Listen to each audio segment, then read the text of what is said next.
Rekonstruksi misi Mars Science Laboratory oleh kelompok HyperX Pako-Pako yang terdiri dari Agastya Bagaskara, Muhammad Yusril Yuris, Hendrik Ardianto, dan Muhammad Naufal Asfi. Fase misi secara umum.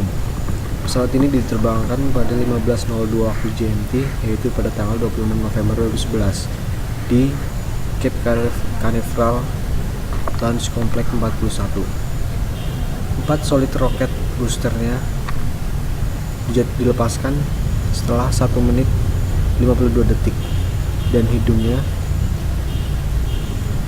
terbuka 3 menit 25 detik setelah launch dan dilepaskan di Samudra Atlantik. Kemudian memasuki parking orbit yang memiliki ketinggian 102 mil hingga 201 mil pada tanggal 26 November dan mengorbit selama 21 menit. Tingkat terakhirnya, yaitu RI-10A, digunakan untuk memberi delta V untuk masuk Mars injection. Fase berikutnya yaitu coasting dan arrival atau re-entry.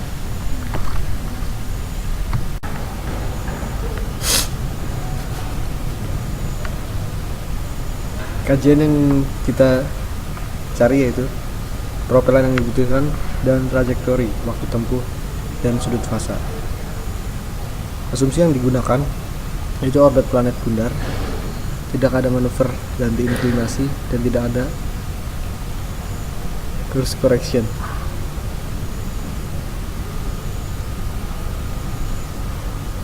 Perhitungan bahan bakar. Bahan bakar yang akan kita hitung yaitu ketika peluncuran sampai parking orbit dan injeksi ke Mars. Peluncuran hingga parking orbit. Wahana yang kita gunakan untuk meluncurkan satelit ini yaitu Atlas V dengan konfigurasi seperti pada gambar, yaitu memiliki 4 solid rocket booster tingkat pertama dan tingkat kedua. Tingkat kedua kita gunakan 2 kali, yaitu untuk masukkan satelit ke parking orbit dan memberikan delta V untuk menginjeksi ke orbit Mars. Untuk mencari bahan bakar pada 4 solid rocket boosternya, kita gunakan rumus terlampir dengan F thrust sama dengan ISP dikalikan M dot dan dikalikan G0 dan didapatkan massa total sebesar tersebut dan dibandingkan dengan data, yaitu dengan cara mengurangkan gross mass dikurangi empty mass dan didapatkan perbedaan 22%. Kemudian untuk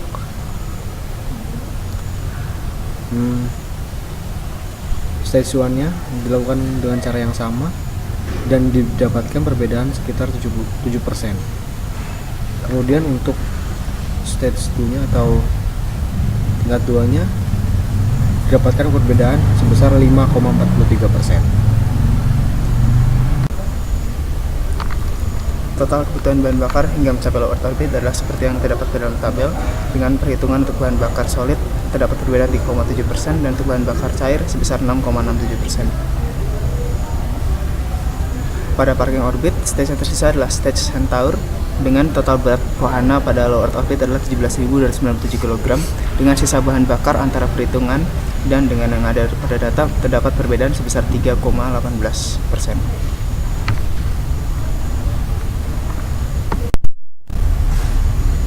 Pola transfer heliocentrik antara bumi dan Mars adalah seperti yang tergambar. Kebutuhan delta V dan propelan kami hitung dengan cara pertama menghitung seberapa besar perubahan dari kecepatan orbit bumi yang diperlukan untuk memotong orbit Mars, dan dengan mengurangkan dengan kecepatan bumi didapatkan kecepatan relatif antara pesawat ruang angkasa dan bumi yang ditranslasikan sebagai kecepatan hingga orbit lepas hiperbolik, yang dari sana kami dapat hitung delta V dari orbit parkir, dan menggunakan persamaan Tsiolkovsky kami dapatkan perubahan massa bahan bakar yang diperlukan untuk injeksi tersebut.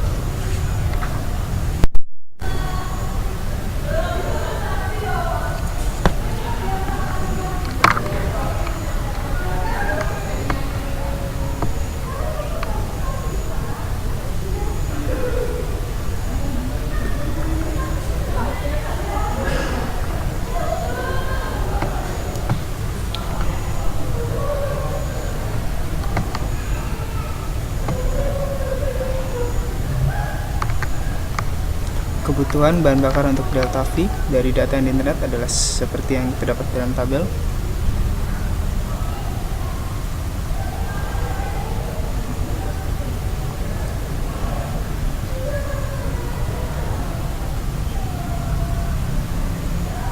Dan untuk perhitungan fase cruise terbagi dalam beberapa tahap, yaitu launch, parking orbit, injection burn, coast, dan re-entry atau kedatangan pada Mars. Tabel ini menunjukkan beberapa fase misi yang didapat dari data internet dengan total perjalanan yang merupakan fase cruise dari internet didapatkan merupakan 254 hari.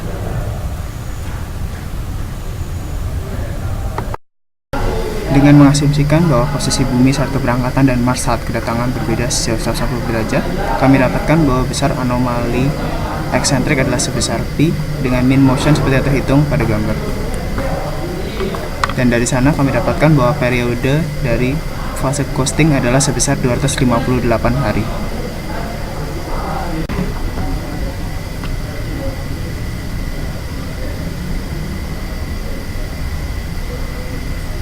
Sudut fase antar planet dan saat keberangkatan dan kedatangan kami hitung dengan cara sebagai berikut, dengan asumsi bahwa waktu tempuh mengikuti perhitungan dan sudut bumi saat keberangkatan dan sudut Mars saat kedatangan berbeda sejauh 180 derajat.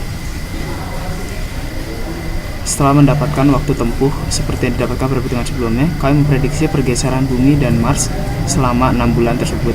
Dari sana kami dapatkan bahwa Mars bergeser sejauh 135 derajat dan bumi sejauh 255 derajat dari posisi yang telah ditentukan daripada asumsi. Sehingga kami dapatkan bahwa bumi dan Mars membentuk sudut 44,4 derajat pada saat wahana berangkat, dan pada saat wahana datang di Mars, bumi dan Mars akan membentuk sudut sebesar 75,12 derajat dengan bumi berada di depan Mars. Sekian presentasi dari kelompok kami, semoga presentasi ini dapat memberikan manfaat yang sebesar-besarnya. Terima kasih.